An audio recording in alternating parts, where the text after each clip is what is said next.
Hi friends, welcome to my YouTube channel science for railways. ఈరోజు మనం RRB group డికి సంబంధించిన ఫిబ్రవరిలో ఎగ్జామ్ రాయబోతున్న వ్యక్తులకి ఉపయోగకరంగా ఉండే విధంగా ఈరోజు మనం పార్ట్ 3 మాట్లాడుకోబోతున్నాం. సో నవంబర్ 28 నుంచి ఏ క్వశ్చన్స్ అయితే ఎగ్జామ్స్లో బాగా అడిగాడో, ఎక్కడైతే కాన్సెప్ట్ కాస్త ట్రిక్కీగా డిఫరెంట్గా ఉన్నాయో వాటి గురించి మనం మాట్లాడుకుంటున్నాం కదా. దానికి సంబంధించి ఈరోజు మనం ఫస్ట్ పార్ట్ సెకండ్ పార్ట్ నేను మాట్లాడాను. ఈరోజు థర్డ్ పార్ట్ మనం మాట్లాడుకోబోతున్నాం. సో దీంట్లో కూడా 25 క్వశ్చన్స్ ఇంపార్టెంట్వి ఉన్నాయి. సో ఈ క్వశ్చన్స్ అన్నీ కూడా చాలా డిఫరెంట్గా ట్రిక్కీగా ఉంటాయి. ఎక్కువ క్వశ్చన్స్ మీరు రాంగ్ చేయడానికి అవకాశంగా ఉంటాయి. సో ఇవన్నీ కూడా మీరు ఆన్సర్ చేసి కామెంట్ సెక్షన్లో మీరు 25 అవుట్ ఆఫ్ ఎన్ని పెట్టగలిగారో చూడండి, ఓకేనా. సో ఎగ్జామ్ ఉన్న వాళ్ళు మాత్రం కంపల్సరీగా చూడండి, ఎందుకంటే మీకు 2 నుంచి 9వ తారీఖు వరకు అంటే చాలా రకాల క్వశ్చన్స్ అనేవి అడిగే అవకాశం ఉంది. సో వాటన్నింటినీ కూడా మ్యాక్సిమం కవర్ చేసుకుంటూ వెళ్దాం. ఆ మధ్యలో ఇంకా పిల్లలు ఏమైతే అడుగుతున్నారో వాటిని కూడా తీసుకొచ్చి ఎక్స్పెక్టెడ్ పేపర్స్ కూడా మనం చేయించుకుంటూ ముందుకు వెళ్దాం, ఓకేనా. సో కంపల్సరీగా అయితే క్వశ్చన్స్ అనేవి చూస్తూ ఉండండి. సో అదే సంబంధించి ఏఎల్పికి సంబంధించి కూడా నేను వీడియోస్ పెడతాను, వాటిని కూడా ప్యారల్గా చూసుకుంటూ వెళ్తూ ఉండండి. చెప్పాను కదా, ఇవి మనకి అన్ని ఎగ్జామ్స్కి ఉపయోగపడతాయి కాబట్టి ప్యారల్గా చూసుకుంటూ వెళ్తే సైన్స్ మీద మీకు చాలా గ్రిప్ అనేది క్రియేట్ అవుతూ ఉండిద్ది. సో ఇక ఆలస్యం చేయకుండా మన వీడియోలోనికి వెళ్దాం. వీడియోలో ఉన్న ప్రతి క్వశ్చన్ కూడా డిస్కస్ చేసుకుంటూ వెళ్దాం. సో అందరూ కూడా వీడియోని లైక్ చేసి షేర్ చేయడం మర్చిపోవద్దు. And don't forget to hype this video. So first క్వశ్చన్స్లోకి వెళ్దాం. జాగ్రత్తగా ప్రతి క్వశ్చన్ని పాస్ చేసుకొని ఆన్సర్ చేయండి. ఎలా పెట్టగలుగుతున్నారు, ఏంటి, ఎక్కడ మిస్ చేస్తున్నారు, ఏ కాన్సెప్ట్ దగ్గర మిస్ అవుతుంది అనే విషయాలు గమనించండి. First question: the distance time graph of an object is a straight line. Which of the following inferences can be drawn about it's state of motion?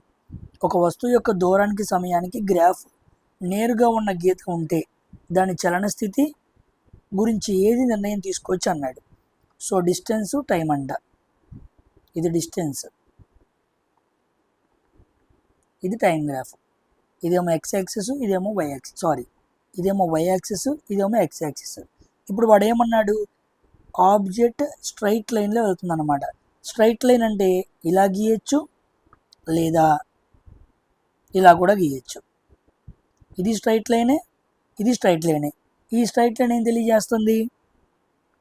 వస్తువు యూనిఫామ్ స్పీడ్లో వెళ్తుంది అని తెలియజేస్తుంది. మరి ఈ స్ట్రైట్ లైన్ ఏం తెలియజేస్తుంది? Object at rest.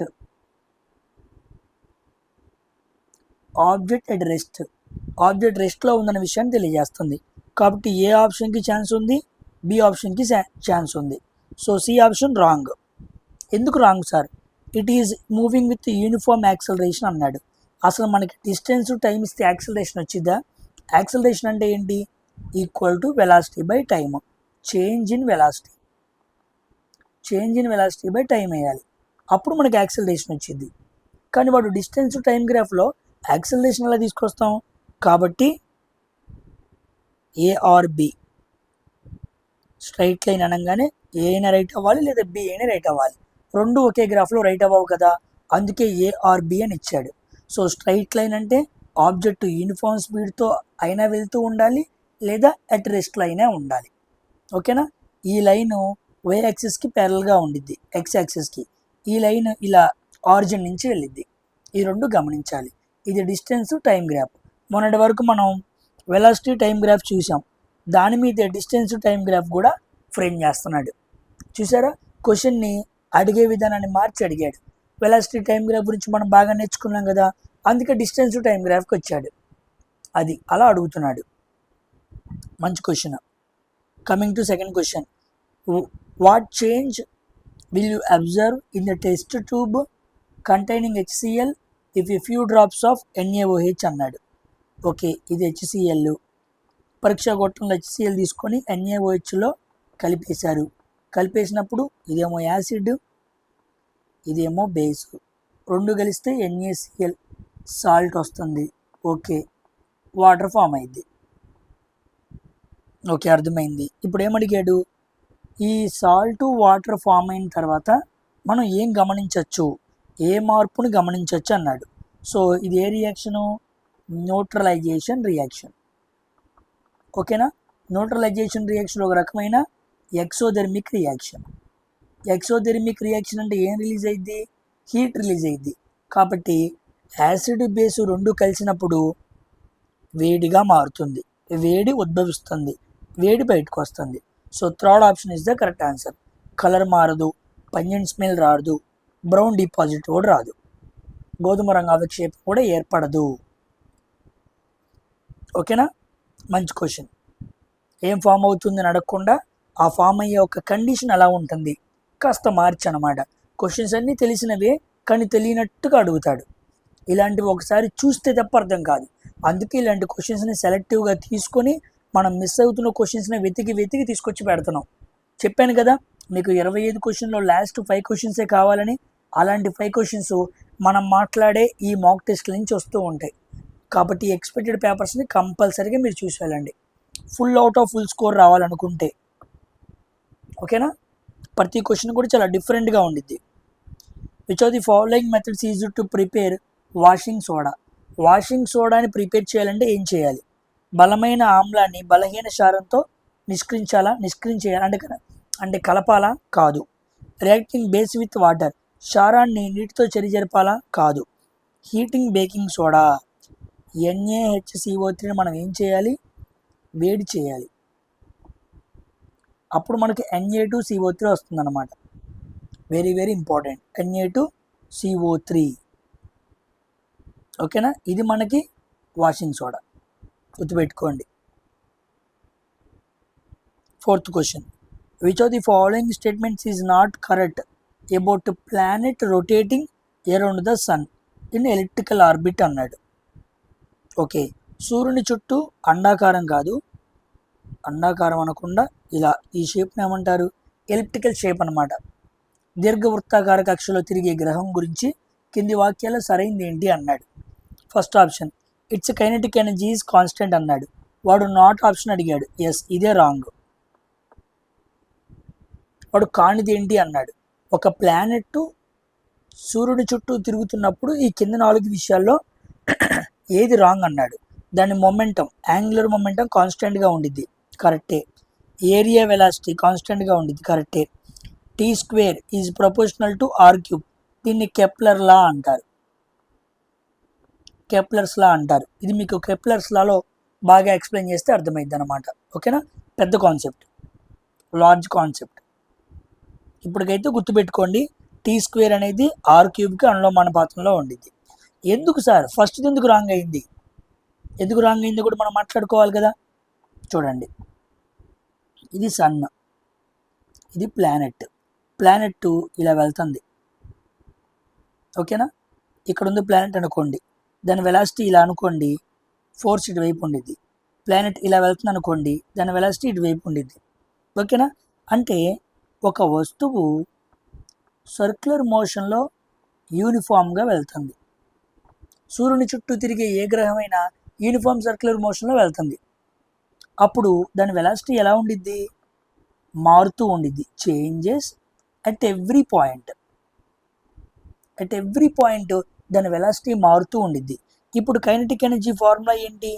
KE = mv². Velocity మారుతుంది అంటే v² మారుతుంది అనే అర్థం. v మారుతున్నప్పుడు KE కూడా మారిద్ది, కానీ కాన్స్టెంట్గా ఎలా ఉండిద్ది? అందుకు ఒకటి తప్పు అనమాట. నేను ఒకటి తప్పు అని చెప్పేసి వెళ్ళిపోవచ్చు, అది అందరూ చేస్తారు. ఒకటి తప్పు ఎందుకు అన్నది నేను ఎంత వివరణ ఇస్తున్నాను, కాన్సెప్ట్ మీద బేస్ చేసి క్వశ్చన్ ఎక్స్ప్లెయిన్ చేస్తున్నాను. గుర్తుపెట్టుకోండి, ఇది ఆన్సర్ తెలుసుకుని వెళ్ళిపోదాం, ఇలాంటిది వస్తే పెట్టేద్దాం అన్నట్టు రామాకండి. కాన్సెప్ట్ డీప్గా నేర్చుకుని వెళ్ళండి. ఓకేనా? కాబట్టి వెలాసిటీ అనేది సర్క్యులర్ మోషన్లో ప్రతి పాయింట్ దగ్గర మారుతూ ఉండిద్ది. మారుతూ ఉన్న వెలాసిటీ కైనెటిక్ ఎనర్జీ కూడా మార్చిద్ది, కాన్స్టెంట్గా ఎందుకు ఉండిద్ది? కాబట్టి ఫస్ట్ ఆప్షన్ అనేది తప్పు. ఓకేనా? 5th question. Which of the following sets of compounds will turn red litmus paper into blue? ఒక రెడ్ లిట్మస్ పేపరు బ్లూగా మారింది అంటే మనం ఏమని చెప్పచ్చు? అది బేస్. అది బేస్ అని చెప్పచ్చు. చూద్దాం బేస్ ఏంటో తెలియాలి. సోడియం హైడ్రాక్సైడ్, అమ్మోనియం వినిగర్ కాదు, వినిగర్ యాసిడ్ కదా, ఈ కాంపౌండ్స్ కాదు. ఇదిగోండి ఇక్కడ యాసిడ్ అని ఉంది, రెండో ఆప్షన్ కూడా కాదు. ఇదిగోండి యాసిడ్ ఉంది, ఇది కూడా కాదు. ఎస్, ఇక ఫోర్త్ ఆప్షన్ రైట్ అవ్వాలి. So baking soda base, bleach అనేది బేస్, సోడియం కార్బోనేట్ ఇవన్నీ కూడా బేసెస్. బేస్ మాత్రమే రెడ్ లిట్మస్ పేపర్ ఎలా మారుస్తాయి, బ్లూగా మారుస్తాయి. So fourth option is the correct answer. Sixth question, how long will a sound wave take to travel 1.5 kilometre which has a frequency 5 kHz and wave length 6 cm అన్నాడు. Okay, sound గురించి, sound travel అయ్యే time గురించి అడిగాడు. How long, long అన్నాడంటే సమయం గురించి అడిగినట్టు, ఎంత సమయం. సో టైం ఎంత అని అడిగాడు. డిస్టెన్స్ ఇచ్చాడా, ఇచ్చాడు. సో 1500 మీటర్స్, నేను మీటర్స్లో రాసుకున్నాను. ఫ్రీక్వెన్సీ ఎంత, 5 kHz, 5000 హెడ్జెస్. కే అంటే అంతే కదా, 1000 కదా. So wave length equal to 6 cm. ఇక్కడ మీటర్ ఉంది, టైం కూడా సెకండ్స్లో ఉంది, కాబట్టి ఇక్కడ 6 cm ఉండకూడదు, మీటర్స్లో మార్చాలి. సెంటీమీటర్స్ని మీటర్స్లో మార్చాలంటే చిన్నదాన్ని పెద్ద దాంట్లోకి అడిగాడు, అంటే బై చేయాలి. బై ఎంత, 100, 6/100. So wave length equal to 6/100 metres అనమాట. ఓకేనా, 1 మీటర్ అంటే 100 cm కాబట్టి. సో స్పీడ్ ఈక్వల్ టు, ఫార్ములాన్ని తెలియాలి. Speed equal to wave length into frequency. Speed కావాలంటే వేవ్ లెంత్ 6/100 ఇంటూ ఎఫ్ అంటే 5000 హెడ్జెస్. 2 సున్నాలు 2 సున్నాలు, 5 ఆరులు 6 ఐదులు 300 మీటర్ పర్ సెకండ్. ఓకేనా, ఎస్ వచ్చేసింది. ఇప్పుడు నాకు కావాల్సింది ఏంటి, time. Time equal to distance by speed. 1500 by ఈ 300 ఎడగరండి, 2 సున్నాలు 2 సున్నాలు, 3 ఒకట్లు 3 ఐదులు. So time equal to 5 seconds. ఉందా, yes, C option is the correct answer. ఓకేనా, మంచి క్వశ్చన్ అనమాట. దీని మీద ఫ్రేమ్ చేసి ఇలా జాగ్రత్తగా తీసుకొచ్చాడు. ఈ ఫార్ములా తెలియాలి. Speed equal to wave length into frequency, తర్వాత time equal to distance by speed, ఇది మీకు తెలిసిందే. మంచి క్వశ్చన్ అనమాట, సౌండ్ అనే టాపిక్ నుంచి మంచి question. Coming to 7th question, which of the following statements about true myopia is incorrect. మయోపియాకి సంబంధించి అంటే హస్వదృష్టికి సంబంధించి కింది వాక్యాల్లో ఏది తప్పు అన్నాడు. చూద్దాం. హస్వదృష్టి ఉన్న వ్యక్తి లోపలికి వంగిన లెన్స్ వాడతాడు, అంటే కాన్కేవ్ లెన్స్, అంటే ఈ లెన్స్ వాడతాడు, అంతే కదా. మయోపియాకి ఏ లెన్స్ వాడాలి, కాన్కేవ్ లెన్సే వాడాలి. ఒకటి right. Myopia is caused due to elongation of the eyeball. కంటి బంతి పొడవు, కనుబొమ్మ ఉండేది కదా, దాని పొడవు పెరగడం వల్ల, సో సెల్ ఎలాంగేషన్ వల్ల మనకి మయోపియా అనే రోగం వస్తుంది, కరెక్టే. Next, a myopic person can not see nearby objects, ఇది తప్పు. అశ్వదృష్టి ఉన్నవాడు దగ్గరున్న వస్తువుల్ని, నియర్ సైటెడ్ వస్తువుల్ని బాగా చూడగలడు, ఫార్ సైటెడ్ వస్తువులను బాగా చూడలేడు. సో పేరులో నియర్ సైటెడ్నెస్ అని ఉండిద్ది. పేరులో ఏముందో దాన్ని బాగా చూడగలడు అని గుర్తుపెట్టుకోండి. మయోపియా అంటే ఇంకో పేరు నియర్ సైటెడ్నెస్, కాబట్టి దగ్గరగా ఉన్న వాటిని చూడగలడు, వాడు చూడలేడు అన్నాడు. So C option, 3 option correct అనమాట. నాట్ అన్నాడు కాబట్టి, ఇన్కరెక్ట్ అన్నాడు కాబట్టి. ఫార్ పాయింట్ మయోపిక్ ఐకి కమ్స్ క్లోజర్. అశ్వదృష్టికి కంటి దూర బిందువు ఏమైంది, తగ్గిద్ది, కమ్స్ క్లోజర్ అన్నాడు. మయోపియా అంటే రెటీనా ముందు పడతాం అన్నమాట. హైపర్మెట్రోపియా అంటే రెటీనా వెనక పడతాం. ఓకేనా, కాబట్టి మయోపియా ఏముంది కాబట్టి ముందు పడటం అని గుర్తుపెట్టుకోండి. రెటీనా ముందు పడకూడదు, రెటీనా తర్వాత కూడా పడకూడదు, రెటీనా మీద పడాలి. 8వ question, which of the following is not redox reaction. So redox reaction ప్రతిచర్య కానిది ఏంటి అన్నాడు. రస్టింగ్ అది రెడాక్సే. సో కంబషన్ అది కూడా రెడాక్స్ రియాక్షన్గా తీసుకోవచ్చు. లైట్నింగ్ అది కూడా రెడాక్స్ రియాక్షన్గా తీసుకోవచ్చు, కానీ హైడ్రేషన్ మాత్రం రెడాక్స్ రియాక్షన్గా తీసుకోకూడదు. మరి ఏంటి సార్, హైడ్రేషన్ అనేది ఏ రకమైన చర్య, జలీకరణం అంటారు. ఇది ఒక ఎడిషన్ రియాక్షన్. హైడ్రేషన్ అంటే వాటర్ మాలిక్యూల్ యాడ్ అవడం అనమాట. H2O మాలిక్యూల్ ఒక కాంపౌండ్కి జాయిన్ అవ్వటాన్ని హైడ్రేషన్ అంటారు. మన బాడీకి నీరు అందిందనుకోండి హైడ్రేటెడ్గా ఉంది అని అర్థం. మన బాడీకి నీరు అందలేదనుకోండి డీహైడ్రేట్ అయింది అని అర్థం. అదొక addition reaction, not redox reaction. గుర్తుపెట్టుకోండి, వెరీ ఇంపార్టెంట్. 9వ question, which combination of colour is most convenient during the day and night time? పగలు రాత్రి సమయంలో అనుకూలమైన రంగుల కలయిక ఏంటి? పగలు రాత్రి సమయంలో చూడంగానే ఏ రంగుల కలయిక, మిక్సింగ్ ఆఫ్ ఏ కలర్స్ బాగా కనపడతాయి అన్నాడు. ఆరెంజ్ బ్లూవా? కాదు. వైట్ బ్లాకా? కాదు.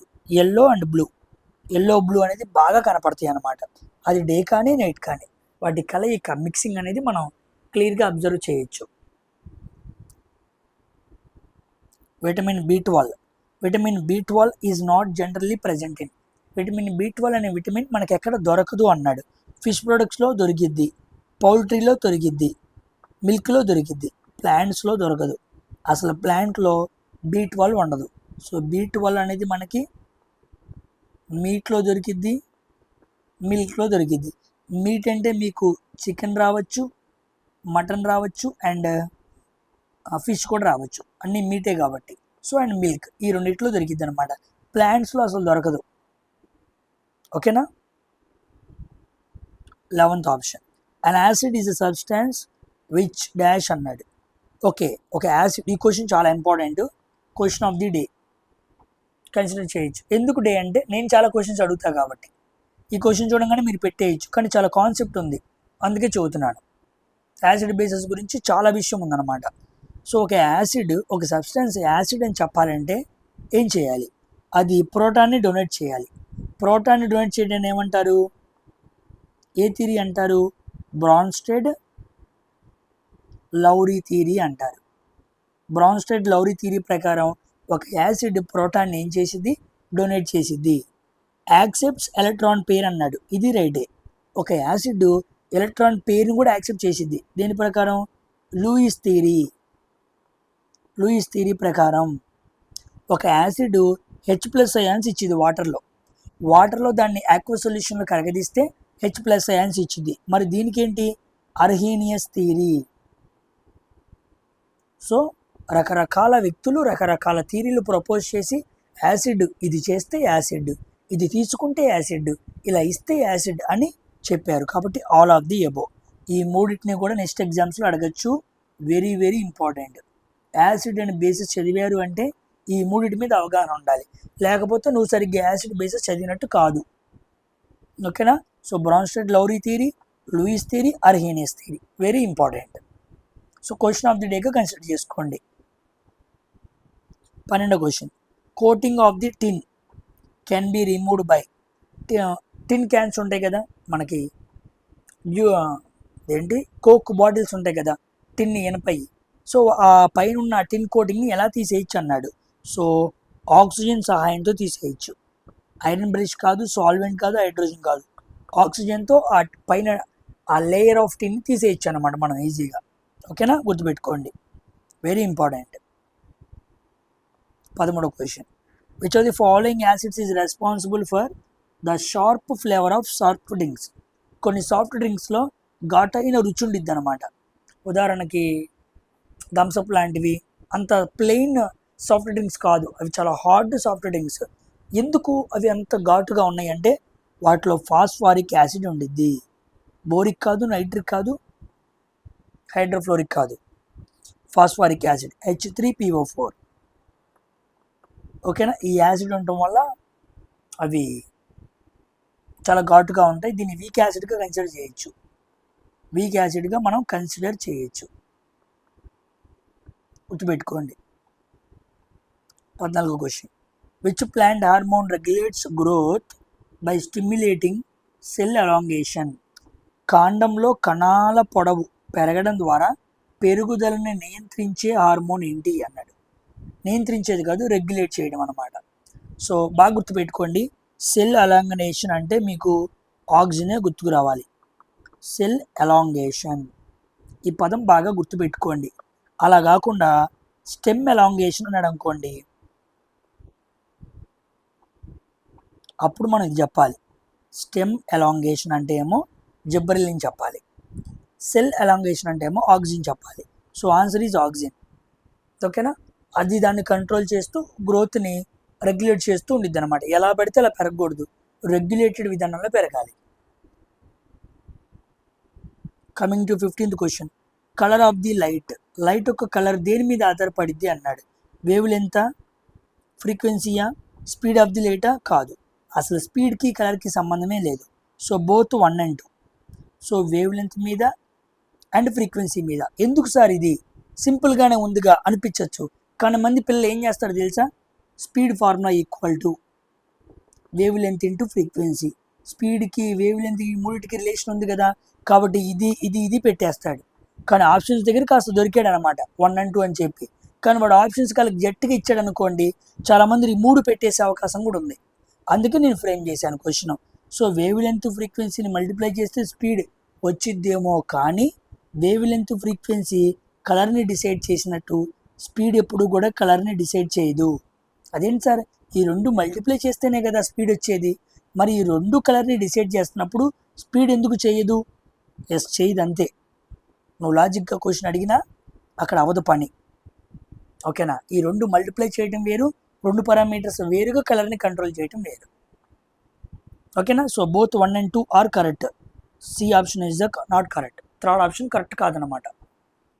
ఓకేనా. Next, an object is placed between two inclined mirrors. రెండు మిర్రర్స్ ఇలా ఇంక్లైన్ చేసి పెట్టాడు. How many images will be formed with the angle between the mirrors 30 degrees. 30 degrees కోణం యాంగిల్తో రెండు అద్దాలు ఎదురెదురుగా పెట్టినప్పుడు వాటి మధ్య ఎన్ని ప్రతిబింబాలు ఏర్పడతాయి అన్నాడు. So n equal to 360/θ. ఓకేనా. సో ఎన్ని ఇచ్చాడు, యాంగిల్ 30 ఇచ్చాడు, 360/30. 0 0 3 1 3 12. గుర్తుపెట్టుకోండి, n వాల్యూ ఎప్పుడు కూడా ఈవెన్ ఉండకూడదు. ఓకేనా. కాబట్టి ఆడు ఉండాలి.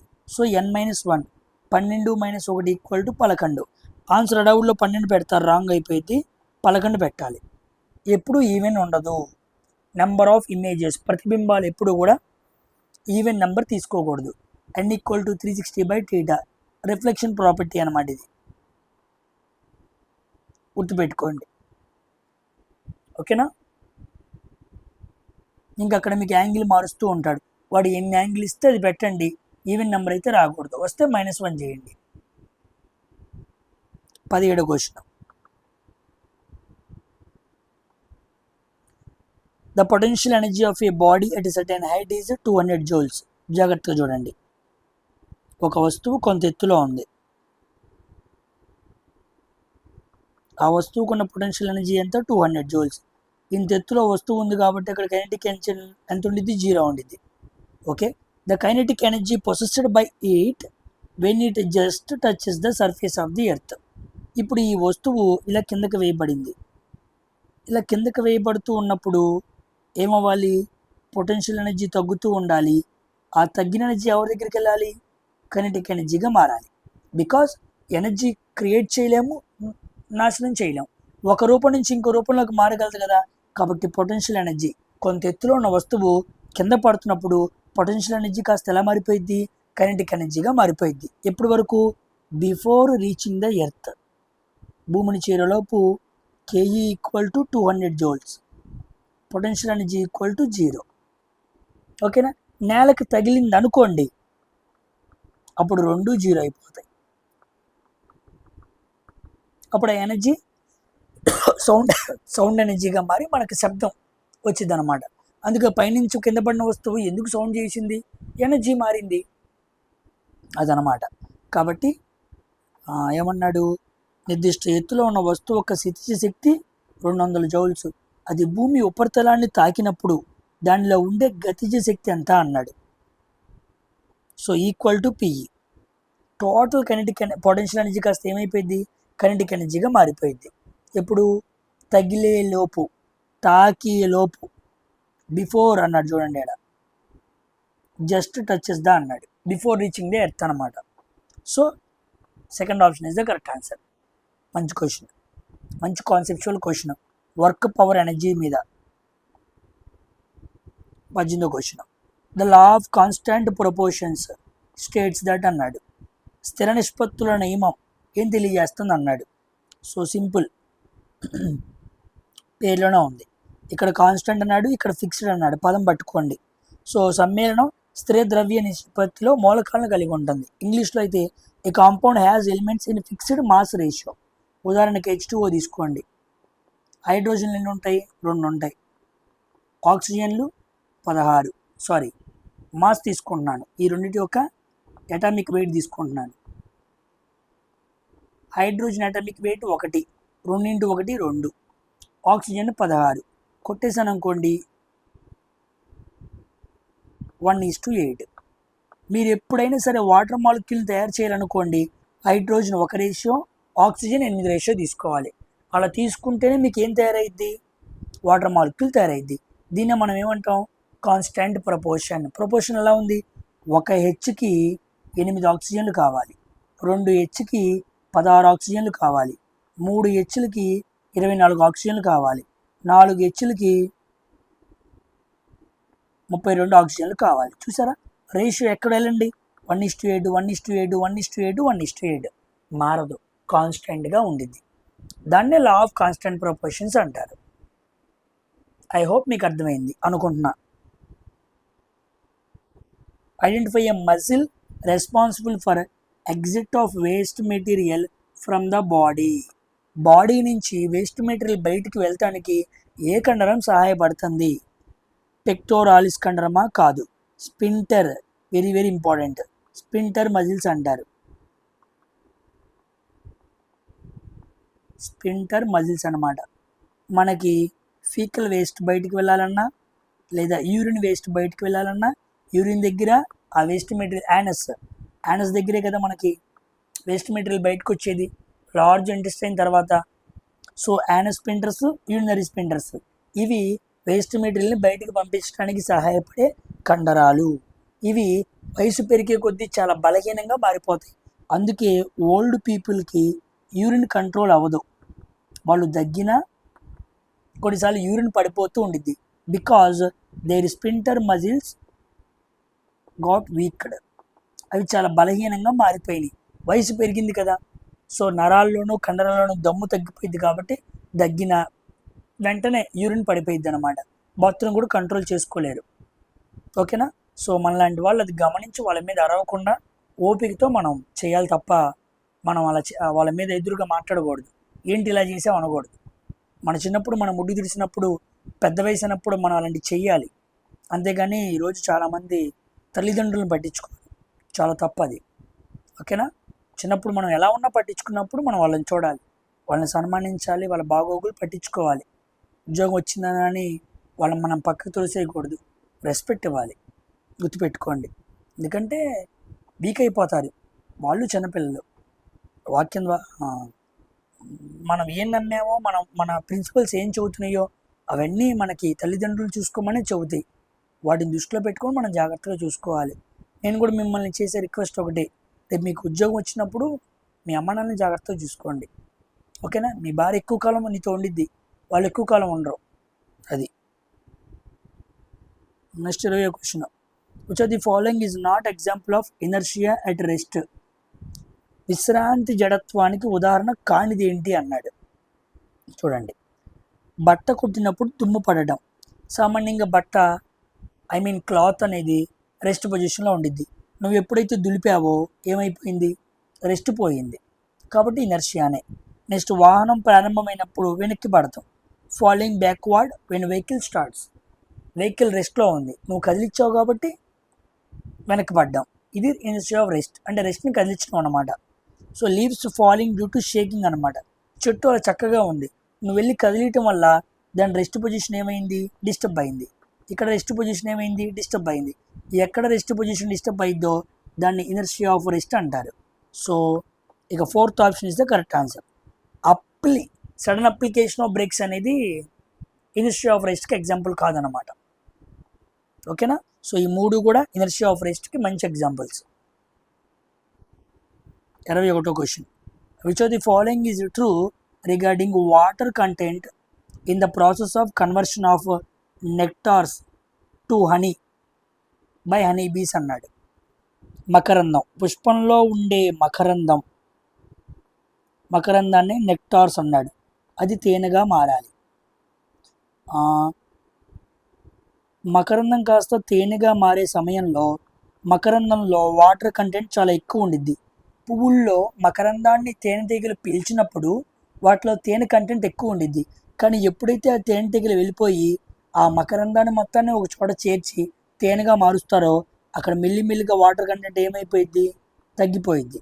కాబట్టి మకరందం తేనెగా మారినప్పుడు నీటి పరిమాణం తగ్గిద్ది, ఇట్ ఈజ్ రెడ్యూస్డ్. ఓకేనా. యానిమల్ గురించి బాగా అడుగుతున్నాడు, యానిమల్ హస్బెండరీ గురించి బాగా క్వశ్చన్స్ అనేవి అడిగాడు అనమాట. సో దానికి సంబంధించి తేనెటీగ గురించి కూడా బాగా అడిగాడు, గుర్తుపెట్టుకోండి. ఇలా డిఫరెంట్గా క్వశ్చన్ అడుగుతున్నాడు, డైరెక్ట్గా అడగకుండా. మంచి క్వశ్చన్ అనమాట ఇది. ఓకేనా. ఫుడ్ రిసోర్సెస్ అది కూడా బాగా చూసుకోండి, దాని మీద కూడా మంచి క్వశ్చన్స్ టచ్ చేశాడు. ఓకేనా. Next question 22. When temperature increases the surface tension. Surface tension అంటే తలతన్యత అంటారు. తలతన్యత తెలుగులో ఉందా ఇక్కడ. ఉష్ణోగ్రత పెరిగినప్పుడు ధ్రువాల ఉపరితల ఉత్కర్షం అన్నాడు.